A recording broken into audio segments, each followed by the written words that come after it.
Hola amigos, hoy vamos a hacer el examen de Matemáticas aplicadas a las Ciencias Sociales propuesto en convocatoria extraordinaria en julio del 2021 en la Comunidad Autónoma de Castilla y León para el acceso a la universidad. Empezamos con el primer ejercicio propuesto, que dice que lo siguiente: una panadería hornean todos los días tartas y bizcochos que venden a 10 euros y 6 euros respectivamente.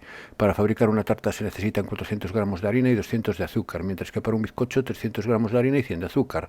Los dueños de la panadería saben que diariamente tienen que hornear al menos 6 bizcochos. Para la producción de hoy de tartas y bizcochos se dispone de 6 kilogramos de harina y 2,4 kilogramos de azúcar. Utilizando técnicas de programación lineal, determinar la cantidad de cada uno de los productos que hay que hornear para obtener los máximos ingresos. Bueno, aquí lo primero que observamos, aparte de que vemos que es un problema de programación lineal claro, en primer lugar las unidades están en gramos, hay unidades en gramos y unidades en kilogramos, así que tenemos que unificar esto hay que unificarlo todo lo voy a hacer todo en kilogramos para trabajar con números enteros. Lo primero que voy a determinar, antes que nada, es quiénes son las incógnitas o las variables con las que voy a trabajar. X e Y. ¿Qué es lo que me pide el programa? Me pide la cantidad de cada uno de los productos. Es decir, me pide la cantidad de harina y la cantidad de azúcar. La voy a dar en gramos. X va a ser los gramos. Determinar la cantidad de cada uno de los productos que hay que hornear. No, me he equivocado. Son las tartas y los bizcochos, que es lo que hay que hornear. X es el número de tartas e Y el número de bizcochos. Bien, una vez determinado X e Y, vamos a escribir las restricciones. Bueno, en primer lugar, lo que me dice es que cada tarta se vende a 10 euros y cada bizcocho a 6 euros. Por lo tanto, por la venta tengo unos ingresos de 10 por X más 6 por Y. Eso sería la función objetivo que voy a tener que hacer máxima, porque me pide que calcule el número de productos que tengo que hornear para obtener los máximos ingresos, y los ingresos son 10x más 6y. Correcto. Pasamos a la siguiente restricción. Bueno, esto no es una restricción, esto es la función objetivo. La primera restricción me dice que para fabricar una tarta se necesitan 400 gramos de harina para los bizcochos, y para los 400 gramos de harina para las tartas, y para los bizcochos se necesitan 300 gramos de harina. Entonces serían, en total gramos de harina son 400x más 300y. Ese total de gramos de harina tiene que ser inferior a los 6 kilos de los que dispongo, es decir, tiene que ser inferior a 6.000, porque, como dije, tengo que unificar las unidades. Voy a dividir por 100 para simplificar esta desigualdad y queda 4x más 3y menor o igual que 60. Esta restricción voy a dibujar la recta 4x más 3 igual a 60. Aquí la tengo y la voy a dibujar sobre el primer cuadrante, porque X e Y van a ser mayores o iguales que 0, como siempre, puesto que X e Y representa número de bizcochos y no pueden ser negativos, ¿no? Por lo tanto, X e Y mayor o igual que 0, que es ceñirme a los puntos del primer cuadrante. ¿Qué puntos del primer cuadrante verifican la desigualdad 4x más 3y menor que 60? Pues los que están por debajo de la recta, porque el 0, 0, por ejemplo, veis que verifica la desigualdad 0 menor o igual que 60, por lo tanto, si el 0, 0 que está, porque es uno de los puntos que está por debajo, satisface la desigualdad, todos los puntos que están por debajo van a satisfacer la desigualdad. Así que nos quedamos de momento en este triángulo rectángulo. La siguiente restricción me dice, es para el azúcar. En el azúcar tengo un límite de 2,4 kilos, es decir, de 2.400 gramos. Ese sería el límite. Y para cada tarta necesito 200 gramos de azúcar, por lo tanto, consumo de azúcar 200 por X. Y para cada bizcocho 100 de azúcar más 100 por Y, 200 por X más 100 por Y, tiene que ser menor o igual que los 2,4 kilos, que son los 2.400 gramos de azúcar de los que dispongo en total. Dividiendo también por 100 me queda 2X más Y menor o igual que 24. La recta 2X más Y igual a 24, aquí la tengo. Y los puntos que verifican la desigualdad son los que están también por debajo, por el mismo razonamiento que hice antes, cogiendo el 0, 0, ¿no? Entonces me queda este cuadrilátero irregular que aparece aquí, limitado por este segmento verde, este segmento azul y los dos ejes, ¿no? De momento. ¿Me da más restricciones? Sí, me dice que para la producción de tartas y bizcochos, bueno, eso es lo que se dispone, y me dice que los dueños de la panadería saben que diariamente tienen que hornear al menos 6 bizcochos, es decir, que el número de bizcochos tiene que ser al menos 6, por lo tanto, y debe ser mayor o igual que 6. Esa es la tercera restricción. Si es mayor o igual que 6, dibujo la recta Y igual a 6, que es una recta vertical, es una recta horizontal pasando por el 6, por el eje de la 6. y al ser mayor o igual son los que están por encima de la recta, los puntos que están por encima, que solapados con los que ya tenía anteriormente, con los que determinaban la recta verde y la recta azul, pues me queda este recinto que estoy marcando con el cursor, que ahora lo sombrearé para que se vea mejor. Añado las restricciones triviales que comenté al principio, porque x y tiene que ser mayor o igual que 0, y finalmente la región factible es esta región que tengo sombreada, cuyos vértices están compuestos por los puntos A, B, C y D. Como ahora, estos son todas las posibles soluciones que verifican las restricciones. Lo que me pide ahora es que de esas soluciones dé aquella en la que me produzca los máximos ingresos. Pues los máximos ingresos se va a producir en los vértices. Entonces vamos a ver en los vértices qué ingresos obtienen, en los puntos que están en los vértices. Para ello primero hay que averiguar los vértices, así que el vértice A es la intersección de la recta x igual a 0, que es el eje de la Y, con la recta verde, 4x más 3 igual a 60, si x es 0, 3y es 60 y es 20. Así que el punto A es el 0, 20. El punto B es la intersección de la recta azul y la recta verde, que las escribo aquí, y esto es un sistema de dos ecuaciones con dos incógnitas, lo podéis hacer por los métodos tradicionales, reducción, igualación o sustitución, o incluso ya por los que sabemos hacer ahora, que son el método de Gauss e incluso Kramer, y me queda la solución de este sistema E6, 12. Ya no me detengo a resolverlo con detalle porque es bastante obvio. El punto C es la recta Y igual a 6 con la recta azul. Si es igual a 6, pues ya está, la Y ya está despejada. Queda 2x igual a 24 menos 6, que es 18, 2x 18, x es 9, es decir, que el punto C es el 9, 6. Y por último el punto D, que es la recta Y igual a X y X igual a 0. Es decir, aquí ya me dan las dos coordenadas despejadas, el punto es el 0, 6.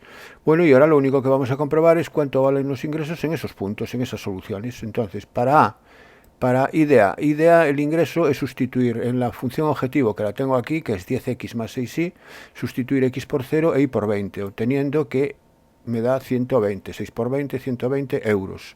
Para B, 10 por 6 más 6 por 12, 10 por 6 más 6 por 12 son 60 más 72, 60 más 72, 132 euros. El punto C, que es el 9,6, 10 por 9, 90, más 6 por 6, 36, 90 más 36, 126. Esto es el ingreso en el punto C. Y en el punto D es 6 por 6, 36 euros. Entonces, ¿dónde se maximizan los ingresos? Los ingresos se maximizan elaborando 6 tartas y 12 bizcochos. ¿Y a cuánto ascienden esos ingresos? A 132 euros. Por lo tanto, la solución queda aquí enmarcada, indicando cuál es la solución, que es 6 y 12, y el ingreso, que es de 132. Bueno, pasamos al ejercicio siguiente. Me dan un sistema de ecuaciones lineales y con un parámetro A, y clasificar el sistema según sus soluciones para los diferentes valores de A. Bien, como estamos en el ámbito de las ciencias sociales, voy a hacerlo por el método de Gauss. Así que para el método de Gauss escribimos la matriz ampliada de los coeficientes del sistema. Aquí lo tenemos. Son los coeficientes de las incógnitas a la que añadimos la columna de los términos independientes, 1, 1, menos 2, y arrastrando evidentemente el parámetro A, que en caso es el coeficiente de la z en la segunda ecuación. Bueno, aquí me aparece. Bien. El método de Gauss consiste en escalonar la matriz de forma que hay que hacer ceros debajo de la diagonal de la matriz principal, debajo del 1, 1, menos 2, hacer ceros, es decir, hacer ceros en estos dos unos de la primera columna y en este 2 de la segunda columna. Para hacer ceros en el primer 1 de la fila 2 y en el primer 1 de la fila 3, lo que vamos a hacer es, vamos a hacer operaciones elementales con filas. La primera que vamos a hacer es la fila 2, le vamos a restar la fila 1, de esa manera me quedaría 1 menos 1, 0, ¿no? Que es lo que pretendo hacer aquí. Y para hacer un 0 donde está el 1 de la fila 3, pues a la fila 3 le voy a restar la fila 1 también. Así que las dos operaciones que tengo que hacer aquí ya las hago conjuntamente, son fila 2 menos fila 1 y fila 3 menos fila 1. Al hacer la fila 2 menos la fila 1, la fila 2 se transforma, me queda 0, 3, menos A menos 1 y 0. Y la fila 3 se transforma también, 1 menos 1, 0, 2 más 2, 4, menos 2 menos 1, menos 3, menos 2 menos 1, menos 3, obteniéndose esta nueva matriz. Entonces se modifica la fila 2 y la fila 3, obteniendo los ceros donde quería. Ahora tengo que hacer un 0 en el 4. Para hacer un 0 en el 4 tengo que usar como pivote y referencia el 3 que está encima. No puedo utilizar el menos 2 porque entonces desharía el 0 que tengo aquí, al lado del 4. Y ese 0 no lo puedo deshacer, lo tengo que mantener. Así que si quiero ahora utilizar el 3 como referencia para anular este 4, lo que hago es multiplicar cruzado, es decir, multiplico la fila 3, donde hay un 4, ¿no? La fila 3 la multiplico por 3, me queda 12, y le resto la fila 2 multiplicada por 4, que me queda 12, al restar me queda 0 aquí. Entonces la operación que tengo que hacer es fila 3 multiplicada por 3 menos fila 2 multiplicado por 4, aquí la tengo.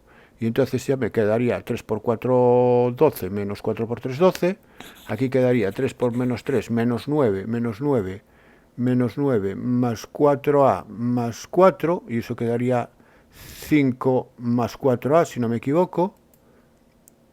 Menos 5 más 4a, menos 5 más 4a queda, y el último sería 3 por menos 3 es menos 9 por 4 por 0, menos 9. Aquí tengo el menos 9. Bueno, pues una vez que ya la tengo escalonada, aquí he llegado a la matriz escalonada, me tengo que fijar en este elemento que está aquí, en el elemento anterior al último, de la última fila, el 4a menos 5. Porque si este elemento vale 0 o es distinto de 0, los rangos de las matrices van a variar en función de ese valor. Entonces, ¿para qué valor de 4a menos 5a para qué valor de a me da 0? Pues para a igual a 5 cuartos. Entonces, esto va a ser la casuística que voy a tener que estudiar para clasificar el sistema. ¿Por qué? Bueno, recordar que el rango de una matriz se define una vez que se hace el método de Gauss con ella y se llega a escalonar. El rango de la matriz es el número de filas que tienen al menos un elemento distinto de 0. Entonces, según esto, si A es distinto de 5 cuartos, 4A menos 5 es distinto de 0. Por lo tanto, la matriz principal A del sistema, la A, sin olvidémonos ahora de la columna, la matriz principal del sistema, tiene 3 filas con al menos un elemento distinto de 0. La primera fila tiene 3 elementos distintos de 0. La segunda fila tiene aquí un 3, por ejemplo, que es distinto de 0 y es independiente de A. Y la tercera fila tiene el 4A menos 5, que es distinto de 0, puesto que estoy suponiendo que es distinto de 5 cuartos. Esto quiere decir que el rango de la matriz principal es 3. Por otra parte, el rango de la matriz ampliada también es 3, porque está claro que aquí tenemos elementos distintos de 0, en la segunda fila está el 3, que todos son distintos de 0, y en la tercera fila, aparte del 4a menos 5, que es distinto de 0, también estaría el menos 9, que es distinto de 0. Entonces el rango de la ampliada también sería 3, con lo cual los rangos coinciden, y además coinciden con el número de incógnitas. Por lo tanto, si aplicamos el teorema de Rouchet, el sistema es compatible determinado. ¿Qué ocurre si A es igual a 5 cuartos? Si A es igual a 5 cuartos, ahora como A es un valor concreto, 5 cuartos, lo que voy a hacer es en la matriz escalonada sustituir A por 5 cuartos, obteniendo la siguiente matriz, obteniendo esta matriz. Bueno, aquí pongo en rojo el resultado de sustituir A por 5 cuartos, ¿no? Es simplemente para indicar que he sustituido ahí. No hace falta que lo pongáis de distinto valor, simplemente lo indiques para indicar que son esos elementos que he sustituido por A. Bueno, aquí observamos que el rango de la matriz principal es 2, porque el número de filas con al menos un elemento distinto de 0 son 2, puesto que estas es todo de ceros.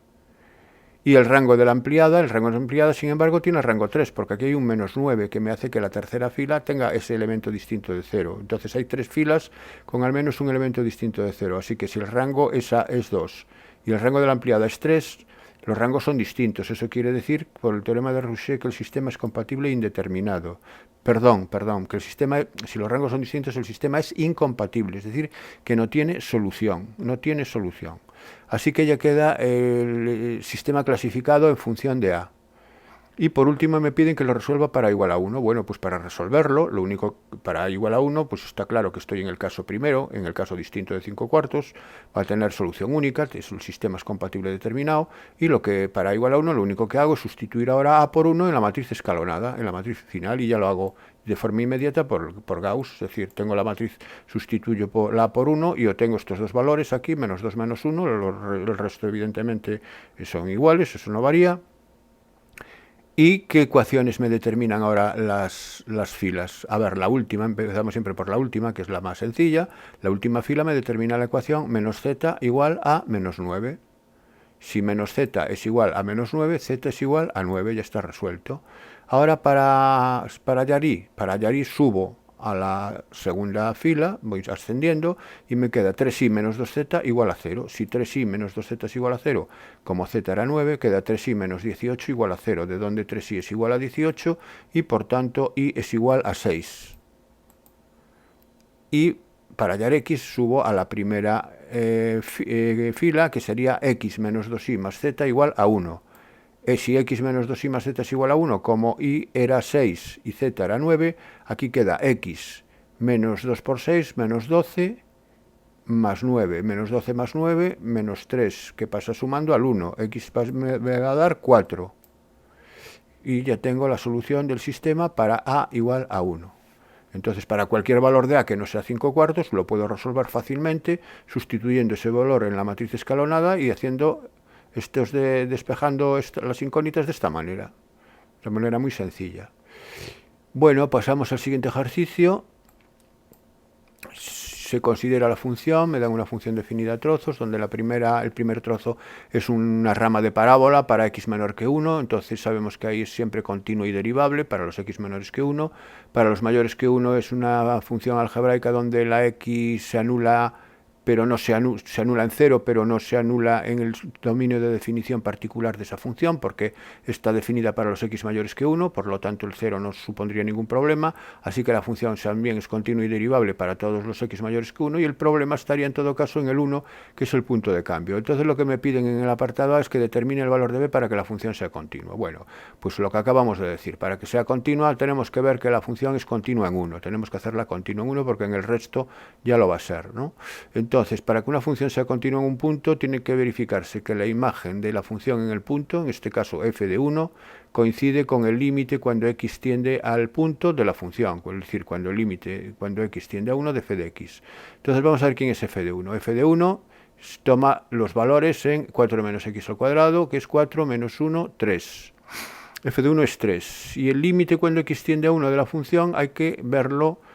Hay que hacer los límites laterales porque va a depender de si x tiende a 1 por la izquierda, que entonces se tomaría la expresión 4 menos x al cuadrado, porque x es menor que 1, o si x tiende a 1 por la derecha, que es cuando x es mayor que 1, y entonces tomaría la expresión b partido por x. Así que los límites cuando x tiende por la izquierda es el límite de 4 menos x al cuadrado, cuando x tiende a 1, que es 3, y por la derecha es el límite de b partido por x, que es b partido por 1, que es b. Para que esto todo coincida, para que coincidan entre ellos y que el límite exista y ese límite coincida con la imagen, b tiene que ser igual a 3. Bueno, pues entonces ya estaría el apartado A resuelto. Y el apartado B dice que calcule el área delimitada por la función f de x, el eje x y el intervalo 0,1. Bueno, pues en el intervalo 0,1, para hallar el área delimitada, nos interesaría saber si la función f de x está por encima o está por debajo del eje de las x. Para ello lo que voy a ver es en principio dónde se anula la función en 0,1. En 0,1 está definido por la expresión 4 menos x al cuadrado en el intervalo 0,1, porque todos los números del intervalo 0,1 son menores que 1. Así que estamos trabajando con 4 menos x al cuadrado. ¿Dónde se anula 4 menos x al cuadrado? 4 menos x al cuadrado se anula cuando x es 2 o menos 2. Pero 2 o menos 2 no está, ninguno de los dos está en el intervalo 0,1. Así que eso quiere decir que la función no atraviesa el eje o no corta el eje en el intervalo 0,1. Por lo tanto, la función o está siempre por encima o está siempre por debajo, porque es continua en el intervalo 0,1. ¿Cómo podemos averiguar si está por encima o por debajo? Pues muy sencillo. Cogemos un punto en el intervalo 0,1, un punto intermedio, por ejemplo un medio, y lo sustituimos en la función. 4 menos 1 medio al cuadrado es 4 menos 1 cuarto. ¿Es positivo? Sí, 4 menos 1 cuarto es positivo. Eso quiere decir que la función va a estar por encima del eje en el intervalo 0,1. Si la función es positiva en el intervalo 0,1, el área delimitada por la función, el eje de las x, en el intervalo es la integral. Aquí lo indico, en el 0,1 es positivo, ya vemos la técnica que he utilizado. Pues entonces el área es la integral entre 0 y 1 de la función que está por encima, que ahora es 4 menos x al cuadrado, porque es positiva, menos nada, menos la que está por debajo, que es el eje de las x, que es igual a 0. Es decir, con respecto al eje de las x, y es la función, es la integral de la función, al estar por encima. Si estuviera por debajo, habría que cambiarle de signo a esto. Hay quien toma valor absoluto y no se preocupa de ver cuál está por encima o cuál está por debajo. Bueno, se puede hacer siempre y cuando se demuestre que eso se puede hacer siempre y cuando demostremos que la función no corta al eje de las x en el intervalo 0,1. Si corta en el intervalo 0,1, ahí ya habría que separarlo en dos trozos y ya es más problemático. Bueno, pues nada, la integral entre 4 menos x al cuadrado, sabéis que se busca la primitiva, que es 4x menos x al cubo partido por 3, y eso se evalúa entre 0 y 1 aplicando la regla de Barrow, ¿no? Evaluando esta expresión en 1, queda 4 menos un tercio, menos, y luego evaluándola en 0, que en este caso al tener todo x es 0. 4 menos un tercio son 11 tercios, unidades cuadradas de superficie en el sistema de referencia ortonormal en el que estamos trabajando, en el sistema de ejes cartesianos en el que trabajemos. Bueno, pues pasamos al siguiente ejercicio. Me dice así: los estatutos de una asociación ecologista establecen que la asociación debe disolverse cuando supere los 100 socios. Se sabe además que el número de sus socios varía con los años transcurridos desde su fundación, de acuerdo con la función. Bien, me dan una función n que me determina el número de socios. ¿Cuántos han sido los socios fundadores? Bueno, pues los socios fundadores, primero escribo la función n de x, y los socios fundadores es cuando comienza el tiempo a transcurrir, que es para x igual a 0. Y para x igual a 0 me da n de 0 sería 64. Entonces los socios fundadores serían 64. Luego me dice, transcurridos 7 años, ¿cuántos socios habrá? Bueno, transcurridos 7 años, aquí hay que tener cuidado porque el primer año va de 0 a 1. Por lo tanto, el 1 se alcanza cuando comienza el segundo año. De 0 al 1 es el primer año. Entonces, repito, el segundo año se alcanza cuando x es igual a 1. Así que el séptimo año se alcanza cuando n es igual a 6. Por lo tanto, transcurridos 7 años, el primer año es n igual a 0, el segundo año es n igual a 1, el séptimo año es n igual a 6. Así que es n de 6. Calculo la imagen del 6 en la función, lo hago por Ruffini, porque me es más cómodo, y entonces, bueno, me da 100, me da que n de 6 es 100. Esto quiere decir que ahí, según lo que me dice, según los estatutos de la asociación, se disuelve cuando al cabo del sexto año, es decir, cuando comienza el séptimo año, cuando comienza el año 7, no hay socios porque la asociación se ha disuelto. ¿Se disolverá la sociedad en ese momento? Sí. Transcurridos 7 años se disuelve la asociación, sí. Apartado B. Estudiar el comportamiento del número de socios en el intervalo 0,7. ¿Cuál es el número mínimo de socios y cuándo se alcanzará? Bueno, pues para hallar el máximo y el mínimo, bueno, en este caso el crecimiento y el decrecimiento, perdón, pues vamos a estudiar la derivada de la función. Y la derivada de la función es 3x al cuadrado menos 18x más 24. Vamos a ver dónde se anula. Para ver dónde se anula esta función, igualamos a 0 la función, la vamos a dividir todo por 3 para simplificar la ecuación, y esta ecuación la igual a 0, y las soluciones son 2 y 4. 2 y 4 me salen directamente porque el producto es 8 y la suma es 6, aquí cambiado de signo, menos 6, con coeficiente 1 en grado 2. Eso es una forma de resolverlo ya directamente, sin necesidad de utilizar la fórmula de la ecuación de segundo grado. Pero para eso tenéis que practicar y tenéis que estar acostumbrados a resolverla de esa manera. Yo ya la resuelvo así. Si no lo veis, hacerlo por la ecuación de segundo grado, por la fórmula de la ecuación de segundo grado. Bien, una vez que tenemos los puntos críticos de la derivada, vamos a utilizar el segundo. Bueno, no, me pide el crecimiento y el decrecimiento. Bueno, pues entonces el dominio se va a dividir en los siguientes intervalos. Como me dicen que lo haga en el intervalo 0,7 cerrado, pues el dominio lo divido de 0 a 2, hay un intervalo de monotonía, de 0 a 2, luego de 2 a 4, y luego, por último, de 4 a 7. ¿Y qué pasa en estos intervalos? Bueno, pues voy a ver el signo de la derivada. Entonces tomo la derivada, la tomo en un punto cualquiera del intervalo 0,2, por ejemplo en el 1. n' de 1 lo sustituyo por la x por 1 y queda 3 menos 18 más 24. Eso es 27 menos 18, queda positivo. Si n' de 1 aquí es mayor que 0 a la derivada, esto quiere decir que la función n es creciente en todo el intervalo 0,2. Es decir, que el número de socios crece desde el inicio de la asociación hasta comienzos del año del tercer año, ¿no? Porque del 0 al 1 es el primero, del 1 al 2 es el segundo, y el 2 comenzaría, aquí en el 2 comenzaría el tercer año. Entonces los dos primeros años la función crece. Luego, entre 2 y 4, pues cogemos el 3. N' de 3, pues si sustituyo x por 3 me da menor que 0, la función decrece. Y entre 4 y 7 cojo el 5, por ejemplo, y me da positivo también, la función crece. Donde cambia de creciente a decreciente hay un máximo, porque crece, va hacia arriba y decrece va hacia abajo, y donde cambia en 2. Así que en 2, en x igual a 2, hay un máximo relativo, cuya imagen es 84. Y en x igual a 4 hay un mínimo relativo, cuya imagen es 80. ¿Cómo me dice cuál será el número mínimo de socios? Bueno, pues el número mínimo de socios, perdón, aquí que me salto, me dice cuál es el número mínimo de socios, ¿dónde está el mínimo? Que sería 80. ¿Y cuándo se alcanzará? Pues se alcanzará cuando x vale 4, que sería x igual a 4 a comienzos del quinto año, finales del cuarto. Bueno, aquí tener cuidado con esto del tiempo, donde empieza el primer año, el segundo año y todo eso, porque solo son los intervalos que determinan el tiempo. Tener cuidado con eso. Bueno, y nada, pasamos al siguiente ejercicio. En un gimnasio el 52% de los socios son hombres y el resto son mujeres. Entre los socios el 35% de los hombres practica spinning, así como el 60% de las mujeres. Si elegimos un socio al azar, calcular la probabilidad de que practique spinning. Bien, este es un problema muy fácil, lo podemos modelar con un árbol de probabilidades. Yo elijo una persona de estas y de los socios y resulta que puede ser hombre o mujer, ¿no? Entonces voy a llamarle H hombre y M mujer.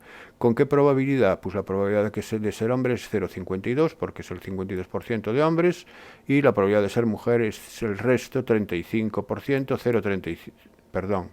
Y el resto son mujeres, ¿no? El resto del 52% son el 48% restante, por tanto la probabilidad 0,48. Bien. Ahora me dice que entre los socios el 35% de los hombres practica spinning. Entonces ahora el suceso que voy a ver dentro de los hombres es si practica spinning o no, y dentro de las mujeres también. Así que practicar spinning le llamo S, y el son contrario de S no practicar spinning, ¿no? Y me dice que practican spinning dentro de los hombres el 35%. Así que este sería practicar spinning condicionado a ser hombre, sería 0,35. Y practicar spinning condicionado a ser mujer sería 0,6, porque es el 60%. Completo aquí el árbol para hacer, si los que hacen spinning dentro de los hombres son 0,35, los que no lo hacen son 0,65, la diferencia 1, y aquí dentro de las mujeres, los que no lo hacen es 0,4, tiene que sumar 1, ¿no? Bien. Y ahora me dice calcular la probabilidad de que practique spinning. ¿Cuál es la probabilidad de S? De la S hay que tener en cuenta que es S condicionado a ser hombre más S condicionado a ser mujer. Entonces es 0,52 por 0,35 más 0,48 por 0,6. Esto me va a dar 0,47. Esta es una probabilidad total, ¿no? Y ahora el apartado B me dice, si el socio elegido no practica spinning, entonces me dan un hecho previo que se tiene que dar sí o sí, es decir, es una condición previa, es decir, si se verifica SC, es decir, si no practica spinning, si se verifica SC, o tener la probabilidad de que sea mujer. Entonces me piden probabilidad de que sea mujer condicionado a que no practique spinning. La probabilidad de que sea mujer condicionado a que no practique spinning es igual a la probabilidad de la intersección de esos dos sucesos, de mujer y no practique spinning, partido por la probabilidad de la condición, que es que no practique spinning. La probabilidad de M intersección no practicar spinning, me voy al árbol y aquí lo veo. Sería 0,48 por 0,4.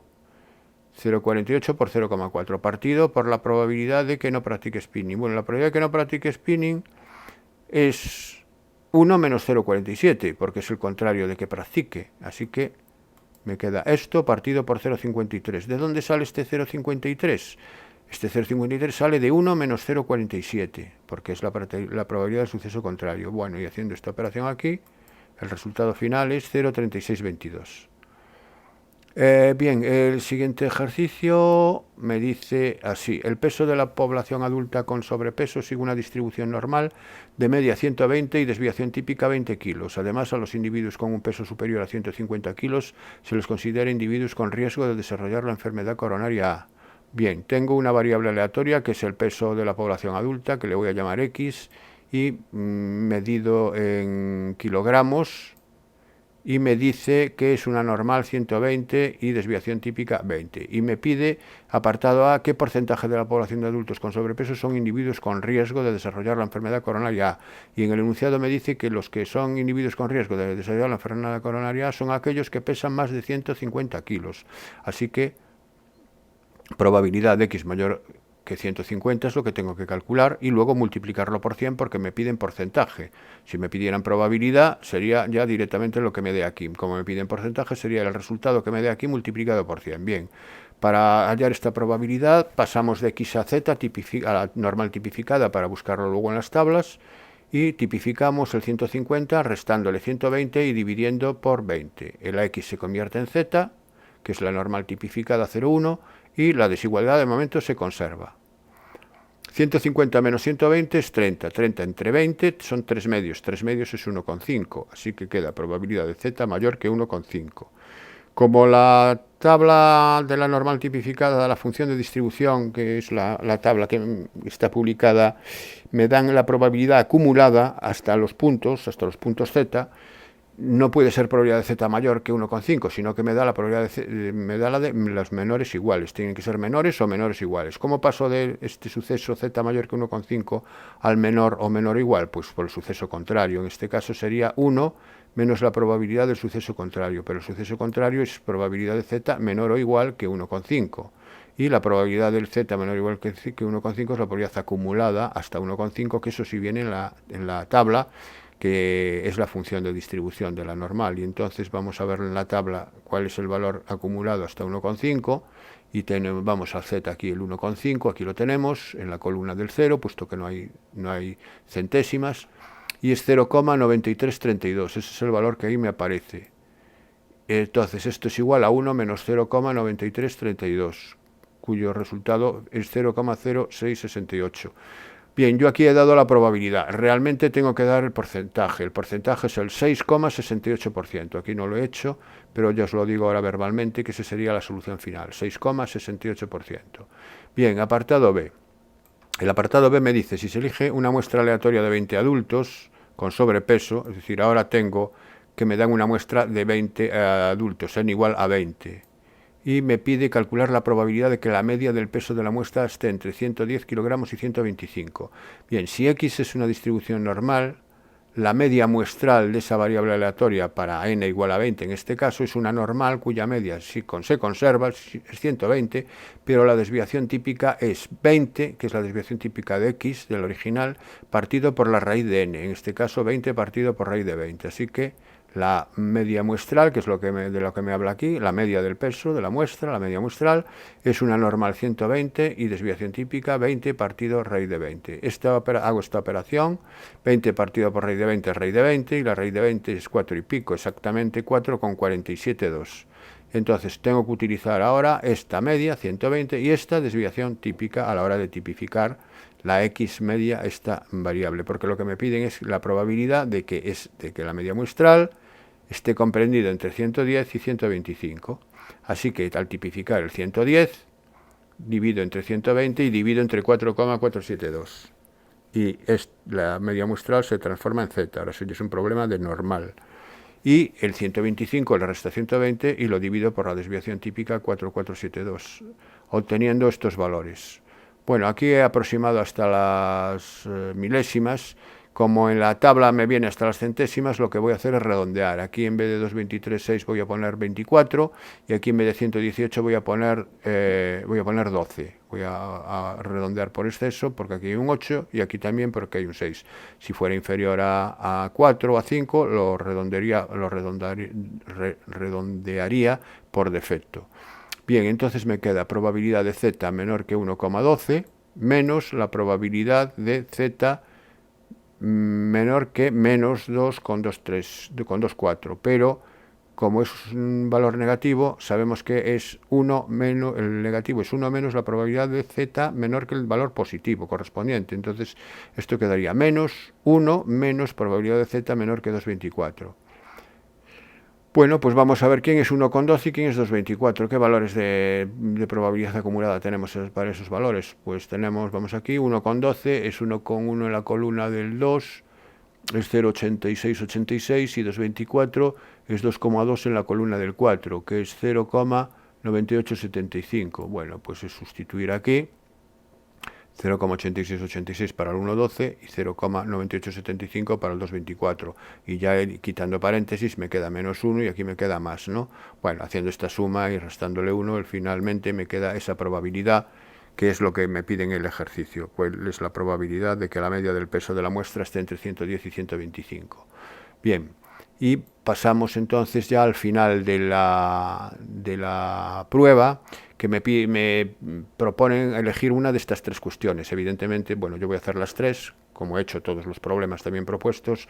Nunca entro a valorar el número de problemas que tenéis que hacer o los bloques que tenéis que elegir. Yo normalmente hago todos los ejercicios propuestos. Entonces, pues vosotros elegid el que queráis más fácil o que tenga menos dificultad para vosotros. Bueno, en la primera cuestión me dice, un hijo tiene 22 años menos que su padre y la suma de sus edades es de 46 años. ¿Qué edad tiene el hijo? Bueno, yo parto de X la edad del padre, por ejemplo. Podría partir de X la edad del hijo, no hay ningún problema, pero le llamo X a la edad del padre. Si el hijo tiene 22 años menos que su padre, el hijo tiene 22 menos X.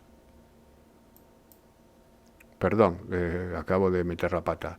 22 menos X no, X menos 22, claro. El padre es mayor que el hijo y tiene X menos los 22 de diferencia. Y ahora me dice que la suma de sus edades es 46. La suma de sus edades es X más X menos 22 es 46. Bien, aquí lo indico, X más X menos 22 es 46. Ahora bien, X más X menos 22 es X más X 2X, o sea, sacando paréntesis aquí queda 2X menos 22 igual a 46, de donde 2x igual a 68, porque el 22 pasa sumando el 46, queda 2x igual a 68, x igual a 68 entre 2, 34, con la cual la edad del padre es de 34 años, por lo tanto la edad del hijo será 34 menos 22, y 34 menos 22 son 12, entonces esa sería la solución de la cuestión primera. Vamos con la cuestión segunda. La cuestión segunda me dan una función con un parámetro a y me piden que determine el valor de a para que la derivada en 1 sea 2. Bueno, pues nada, hacemos la derivada de la función y la derivada de la función es la derivada de a por x es a, puesto que a es una constante, que es la que tengo que averiguar, la derivada de menos 33, que es 0, y la derivada de 5 partido por x es menos 5 partido por x al cuadrado, así que la derivada es a menos 5 partido por x al cuadrado. Como me dice que f' de 1 es 2, sustituyendo x por 1 aquí me tiene que dar 2, así que sería, si f' de 1 es igual a 2, obtengo que a menos 5 partido por 1 al cuadrado es a menos 5. A menos 5 tiene que ser igual a 2, de donde a es igual a 7. O sea, son unas cuestiones son sencillísimas. Y vamos con la tercera cuestión, que me dice la nota media de los alumnos de segundo de bachillerato de cierto instituto sigue una distribución normal de media 6,8 y desviación típica 1,1. Bien, tengo una variable aleatoria que es la nota de bachillerato, que sigue una normal 6,8,1,1 de media y desviación típica respectivamente. Calcular la probabilidad de que un alumno haya obtenido más de un 9. Bueno, pues me están pidiendo la probabilidad de que x sea mayor que 9. Pues tipificamos el 9, pasamos a z, x se convierte en z, el mayor sigue siendo mayor de entrada, y 9 menos 6,8 entre 1,1. 9 menos 6,8 entre 1,1 es 2, da 2 exactamente.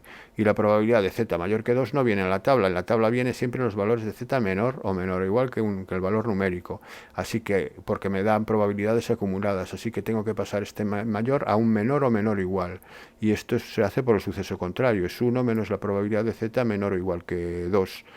Bien, pues nada, voy a la tabla, busco en la primera columna el 2 en la columna del 0 y me va a dar 0,9772, lo podéis comprobar en vuestras tablas, y 1 menos 0,9772 es 0,0228, que es la solución a la cuestión tercera. Como podéis ver, las cuestiones son muy sencillitas, ¿no? Y además, como tenéis que elegir una, no hay ningún problema. Bueno, aquí se acaba el ejercicio completo de los problemas propuestos en en Castilla y León para la universidad en la convocatoria de julio. Espero que os haya servido de ayuda y si realmente así ha sido, darle un like. Os espero en el próximo vídeo. Hasta pronto.